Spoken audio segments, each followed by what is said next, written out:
You know, I've been a volunteer in our community since I've been there, which was 40 years in February. My own kids growing up there, I was part of their organisations, their activities. That's my draw. I was very interested in the women's movement. You know, took it on myself to make aware what was in the community and became involved as a volunteer with their board of directors. Well, I like to think of it as, number one, being very inclusive, being all-inclusive.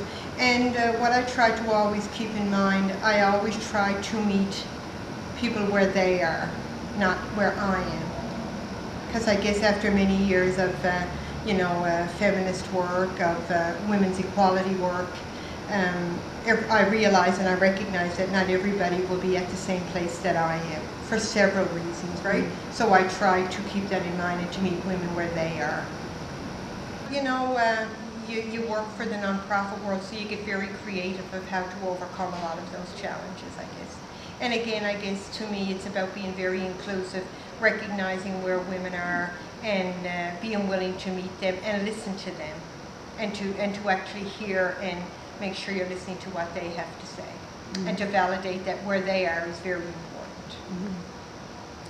You know, we don't do these things alone. We have formed excellent partnerships within our community, and you know, we have some great people that are working behind the scenes on the steering committee. You know, for example, like taking on opening a full-time daycare was a very big venture. So, you know, we did the proposal writing, we applied to government, but we had some great people working with us behind the scenes on our steering committees. So we have formed some awesome community partnerships. Organizations such as ours, nonprofit, you know, very small amount of funding, we recognize we can't do this on our own. So the collaboration, the capacity building, the partnering is of utmost importance. Normally, you know, it's a lot of the women leaders or women that I have worked with on other projects, or you know, women that have a vested interest in the same thing. You know, young women that recognize the need for a daycare center, for example. Other community women that recognize the need for a family resource center, you know, for the opportunities, you know, for their young families to be part of a family resource center. From some other like-minded women who many, many years ago recognized the need, you know, for a women's shelter.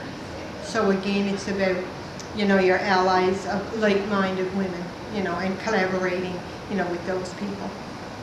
You know, partners like our mining companies have been great, our municipality have been more than supportive. So, you know, with a combination of all those, with all this collaboration, all those partners, you can kind of move mountains if you want to. And do you find it's always been that way? Like that people are willing to get engaged and collaborate? Again, you know, I pride myself on, I really work hard with maintaining these partnerships. And I think, you know, integrity, accountability, all those things are very important, you know, to those people that you partner with. It's just doing what needs to get done, basically. Well, and number one thing is you have to listen to the women. Like you have to listen to community. It has to be driven by them, because I could very easily, I think, say, okay, I think we need this and this and this. But it has to come from those, you know, from those in the community that need it. And you have to have their buy-in. And, you know, you have to give them ownership. And I think once that piece takes place, they're on board. You know, once they can see the importance of it and, you know, that it has some meaning to them, I think then, you know, you have their buy-in. I think that's major. And, you know, we kind of just do the guiding piece of it, really. I always say, you know, I've lived there long enough. I've seen the lockouts, I've seen the wildcats, I've seen the great contracts signed, I've seen layoffs where numerous number of people left our community. Now we're back to a very vibrant community with a lot of young families returning. You know, so yeah, I think we're a very strong community, actually. Again, you know, I guess, you know, the whole leadership style is, you know, to be open-minded and, you know, to be ready for any shifts that take place, and to be willing to meet, you know, women where they are.